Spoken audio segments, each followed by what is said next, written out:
Okay, so good morning. So this is my first tips study and exam tips for this coming RGC 2023. So we'll start first with the study tips. So first is this is taken from my mentor or coach or reviewer from our reviewer. He is our facilitator in the review. So first is the study tips. So some of foods aid in the learning process. First is the foods such as milk, nuts, seeds, rice, and oats help your steady effort. So by releasing natural memory enhancer called CCKs, that is the cholecystokinin, composed of tryptophan, choline, and phenylalanine. All of these chemicals enhance the neurotransmitters associated with memory. So before studying, try light, try a light protein-rich meals of eggs, turkey, or fish. All of these foods release memory-enhancing chemicals. The better the connection in your brain, the more you comprehend. So, likewise, before you take a test, stick to a light snacks of energy boosting and relaxing foods. A glass of milk, a piece of fruit, or something else all contain CCKs and help you to relax and focus on the subject at hand. So next is learn to take great notes. So we learn best when information is organized. When it has a logical structures and we can see relationship between pieces of information help us assimilate new information. So in other words, if your notes are scrolled all over the paper, it fragments the flow of information instead of slides for clarity. And for example, newspapers, for example, use a standard format to achieve clarity. Your notes can be much clearer to use a proper formatting. A very effective format is called the Cardinal method. So what is this Cardinal method? So when you say Cardinal, take a sheet of loose leaf lined notebook paper and draw a line all the way down the paper about 1 to 2 from the left hand edge. So draw another line across the width of the paper about 1 to 2 inches up to from the bottom. Repeat this process at the reverse side of the paper. Then look at the highly effective result. You have ample room for notes, a left-hand margin for special emphasis titles or inserting supplementary data from the textbook. So a large area bottom or a brief summary, and a little rectangular space for just about anything you want. So one, two. So for me, I'm using different notebooks for different subjects. And then, I'm a typical person na hindi talaga mahilig magsulat.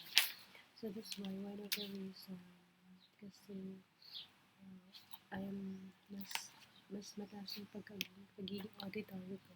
So I decided to to make a vlog, to record everything just in case na para hindi na ako kailangan magdala ng reviewer, no? But make sure that I read everything and I recorded everything so that para kung wherever I go, I will just bring my notebook and take down notes, those things. Para slide lang, para travel light lang yan dati. So, yan yung isang technique. So next is look at the highly effective result. You have ample room for notes, a left-hand margin for special emphasis items, or inserting a supplementary data from the textbooks. So a large area, no? Yun na yung brief summary. Ako naman, since ngayon sinusulat ko muna yung nasa key terms pa ako, wala pa talaga ako sa middle. So I just started last Monday for writing. So nakaplano siya for this month that I need to take down notes. So ngayon, I have an idea also to take this as a record for the purpose of kaya everywhere I go, I can record, I can just play this video. So next, let's proceed to number 3. Get the concept and then the detail.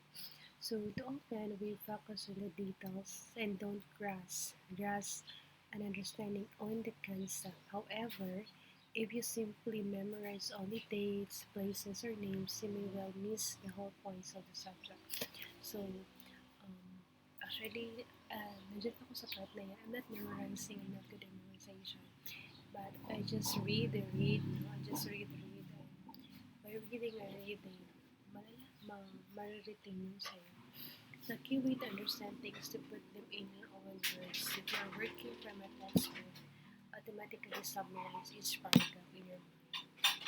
Then yung sometimes medyo mahirap na to summarize things into your own vernacular.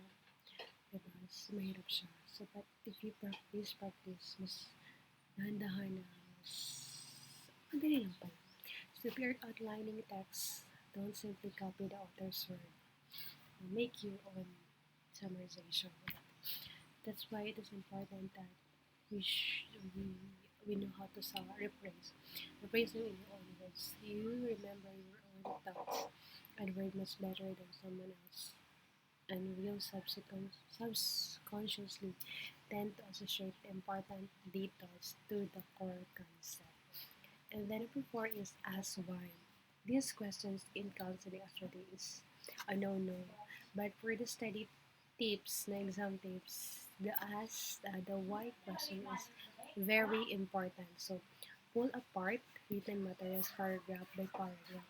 And don't forget the captions under the illustration. Example, if you train your mind to think in a series of questions and answers, not only will you learn more, but you will also have less anxiety because you are used to answering questions. So example, if the heading is stream erosion, flip it around to read why do streams erode? Then answers the question. Number 5 is to read for reinforcement and future notes. So even if you only have 10 minutes, put your notes or books in your hands. Your mind is similar to a computer, but you have to input data in order to have it processed. So by reading, you are creating the neutral connection for future retrieval. So the more times you read something, the more reinforce the learning of ideas. So even if you don't fully understand something in the first pass, so your mind store maps of the material for the later read. Next is number 6. Relax to learn. In other words, go into exile. Our body is transparent and inner clock called biorhythms. So burning the midnight oil works well for some people but not others. So if possible, set aside a particular place to study that is free of distraction. Shut off the television, cell phones, and pager, and exile your friends and family during your study period. So away. So me, right now, I'm inside my room. So from 9 to 10, my something is away from me. So I turn off the mobile data and the Wi-Fi in my cell phone so that I will not be distracted for those calls. So wala namang signal yung cellphone ko kasi medyo nasa remote area kami. So kaya hindi ako makaka-receive ng text message. So it takes long time. Yun yung problem.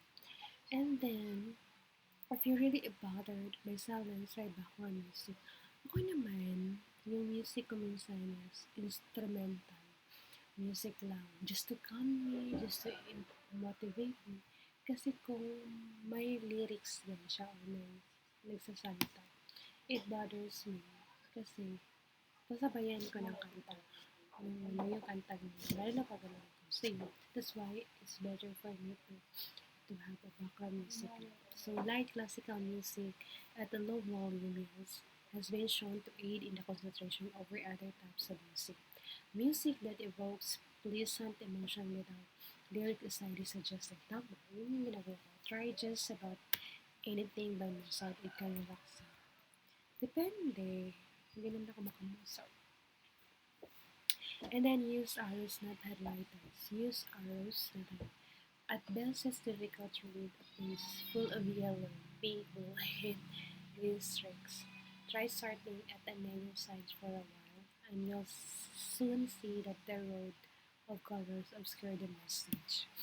Ako naman, I have highlighter.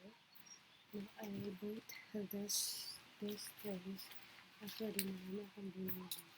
So, itong mga highlighter ko. At I have pens. Ito. Meron ako mga pens. Highlight pen. Ano pa ba ito? Ito siya colorful. Kasi naman ako sa colorful. Ito siya. Ito. Composable pens. And, um, yan. Ito. So, this is very useful. Actually. So, ito yung ginagamit ko ngayon. Effective naman. And, yan. Budget your study time. Although you shouldn't ignore any of the materials, allocate your available study time the same way so the topics may appear in the time. Ako naman, ang ginagawa ko is, I have timer. So, nagsaset ako ng time na tinatest timer for myself na dapat ito yung time na dapat na matapos ko natin. And then, yun yung sabi ng prof namin sa amin dati, at least you read 4 hours every day. So, kung tinatarget ko now, although you shouldn't ignore any of the materials, allocate the available study time in the same way should the topics be appear in the test. And then, after that, kasi na, meron akong going class counseling for 2020. Yun siya. So, sa Monday, may nakaalat akong time. Pinalo ko din siya dun sa review na kung mas mahaba yung yung time frame. So, binigay ko siya talaga siya mas mahaba. Pero, ang weekdays ko talaga is to review. And the rest of the week, because from Sunday is the last day. And Monday, Saturday pa is to cover up, dapat. And because I'm a student also, student, same time a part-time, part-time, have a part-time. So, to make sure everything nakapabilis yung talaga siya. Next is testing tips. So, get smart but playing dumb. Don't read anything to the question. Don't make an assumption that the test writer is looking for something other than what it says. Stick to the question as written and don't read anything into it. So, read the questions and all the choices twice before answering the questions. Basahin mo muna dalawang beses before answering the question. So, ito medyo hindi ko pa na-try. Kasi I'm just in the reading part and taking notes part pa. So, maybe some other weeks, hindi na ako napatuto. So, you may miss something by not carefully reading and then rereading all the questions and answers. If you really don't have a clue as to the right answer, leave it blank on the first time through. Then go on to the other question, as they may provide a clue as to how to answer the skip questions. So, pag magmadali, balikan mo lang siya pag meron ka na. Yun pala yun. Balikan lang natin. Hindi naman para sa mga sarili na binabalikan pa. Pero ito, is something leave a space para pag sa next question, ay ito pala yung answer doon sa kanina. So, balikan mo siya balikan. Pero when you said that answer the skip was guess, hula ka na lang. So, the only penalty for guessing is that you might get it wrong. One thing is certain, if you don't put anything down, you would get it. Pero kung talaga. So, kailangan mo din makipagsa pa lang. Then, turn the questions into a statement. Look at the way the questions are worded. The syntax of the question usually provides a clue. Does it seem more familiar, a statement, rather than a question? Does it sound strange? Then by turning, by turning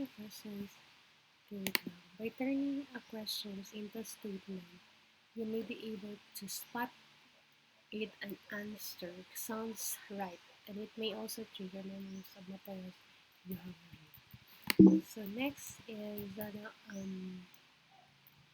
Next, number 4, look for the hidden clues. It's actually very difficult to compose multiple choices questions without giving away part of the answers in the options presented. So in most multiple choice questions, you can often readily eliminate one or two of the potential answers. This leaves you with only two real possibilities and automatically your odds go to 50-50 with very little. Number 5, trust your instinct. We as girls, women, magaling tayo dito. So for every facts you have read, you subconsciously retain something of that knowledge and questions that you are really certain about. Go with your basic instinct. Your first impressions and how to answer questions is usually correct. Then mark your answer directly in the test booklet.